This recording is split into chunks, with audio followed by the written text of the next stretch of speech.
केदारनाथ धाम में आदिगुरु शंकराचार्य की समाधि स्थल पर इस वक्त हम मौजूद हैं और हम ये तस्वीरें आपको दिखाते हैं किस तरह से आदिगुरु शंकराचार्य समाधि जो वर्ष 2013 की विध्वंस जो आपदा प्रलयकारी आपदा आई थी उसमें उसकी भेंट चढ़ गई थी और उसके बाद प्रधानमंत्री नरेंद्र मोदी के ये ड्रीम प्रोजेक्ट में शामिल था। इस वर्ष ये बनकर तैयार हो गया है।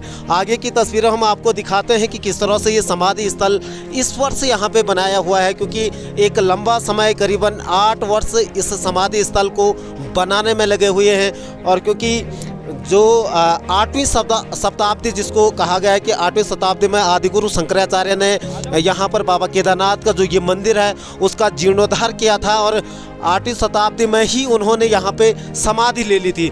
तो ये तस्वीरें हम आपको आगे की लगातार दिखाते हैं कि किस तरह से जो 2013 की प्रलयकारी आपदा में ये पूरा समाधि स्थल पूरी तरह से विध्वंस हो गया था, लेकिन उसके बाद प्रधानमंत्री नरेंद्र मोदी की दृढ़ इच्छा शक्ति के कारण इसको पुनः बनाया गया और आप ये देख सकते हैं किस तरह से बेहतर तरीके से इस समाधि स्थल का यहाँ पे निर्माण किया गया है। प्रधानमंत्री की जो ड्रीम प्रोजेक्ट था उसमें ये शामिल था। हालांकि पूरे करीबन 8 वर्ष इस समाधि स्थल को बनाने में लगे हैं और ये आप देख सकते हैं बेहतर तस्वीरें आदि गुरु शंकराचार्य की तस्वीरें ये देख सकते हैं आप। थोड़ा सा ये तस्वीरें सामने देख सकते हैं किस तरह से यहाँ पे आदि गुरु शंकराचार्य की समाधि स्थल ये बनाए हुआ। हालांकि इसके बाद यहाँ पे बहुत सारी चीज़ें और भी होनी है, योग ध्यान की व्यवस्था यहाँ पे की जानी है। इसके अलावा अन्य भी इस प्रोजेक्ट में शामिल हैं, क्योंकि अभी ये आधा ही बन पाया है। लेकिन उसके बावजूद भी जिस तरह से इस वर्ष जो बाबा केदारनाथ धाम में आते हैं, तीर्थयात्री आते हैं और ख़ास तौर पे जो आदि गुरु शंकराचार्य में आस्था रखते हैं, जो उनके अनुयायी हैं, वो यहाँ पर दर्शनों के लिए आते हैं। और लगातार जिस तरीके से हर रोज़ यहाँ पे जितने लोग केदारनाथ धाम में आते हैं वो यहाँ पे कुछ श्रद्धालु भी यहाँ पे आए हुए हैं, उनसे भी बातचीत करते हैं। सर क्या नाम है आपका? केशव दास, वृंदावन से आया हूँ। 4 धाम पैदल यात्रा कर रहा हूँ। गंगोत्री, यमुनोत्री, उसके बाद केदारनाथ आया हूँ और आज 56 डे है मेरा। कल बद्रीनाथ के लिए पैदल निकले। आदि गुरु शंकराचार्य की समाधि स्थल पे इस वक्त आप आए हैं, दर्शन करने के लिए आए हैं। बस आदि गुरु हमारे शंकराचार्य जी हुए हैं तो इनके हम दर्शन करने के लिए आए। बाकी तो इनके बारे में मुझे कुछ ज़्यादा नॉलेज नहीं है। मैं सिर्फ 4 धाम पैदल यात्रा पे निकला हूँ हरिद्वार से। आज मुझे 56 डे हो गए और वृंदावन मेरा गुरु स्थान है, भागवत मुनि फलारी जी महाराज बांके बिहारी मंदिर के सामने। और हरिद्वार से 16 अप्रैल को मैंने पैदल यात्रा शुरू करी है। जी जी, ये यहाँ पे भक्त हैं और लगातार जिस तरह आ जाइए, यहाँ पे आ जाइए। आप क्या नाम है आपका? मेरा नाम नेहा गुप्ता है, मैं योगाचार्य हूँ, भोपाल से आई हूँ मैं। आदि गुरु शंकराचार्य समाधि स्थल पे इस वक्त आई। 13 की आपदा में विध्वंस के कारण पूरी समाधि स्थल खत्म हो गई थी, पुनः इसका जीर्णोद्धार निर्माण किया गया। कैसा लग रहा है? मतलब कुछ चीज़ें ऐसी होती है जिनको हम शब्दों में बयान नहीं कर सकते।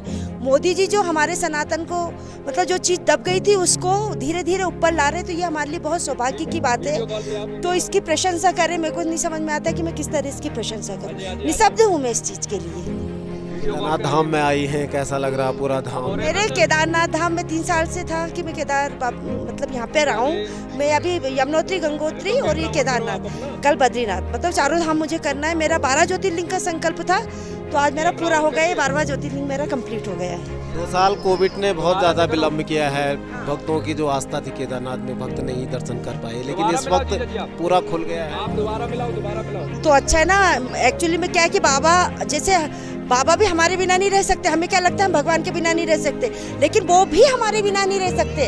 हम मंदिर जाते हैं तो हमें भगवान के दर्शन होते हैं, लेकिन भगवान भी हमारे दर्शन करना चाहते हैं, वो भी हमारा इंतजार करते हैं। अगर हम किसी दिन नहीं जाए ना तो उनको वो डेली कि वो आएगा टाइम देखते हैं। तो एक नियम होना चाहिए कि अगर हम मंदिर जाए तो डेली एक टाइम पे जाए, और नई टाइम पे जाए तो मतलब सारा दिन रहता है, भगवान ने 24 घंटे दिए, जाना चाहिए। मैं सभी सनातन भाइयों से विनती करती हूँ कि मंदिर जाना चालू करें, क्योंकि बहुत जरूरी है हमारे लिए।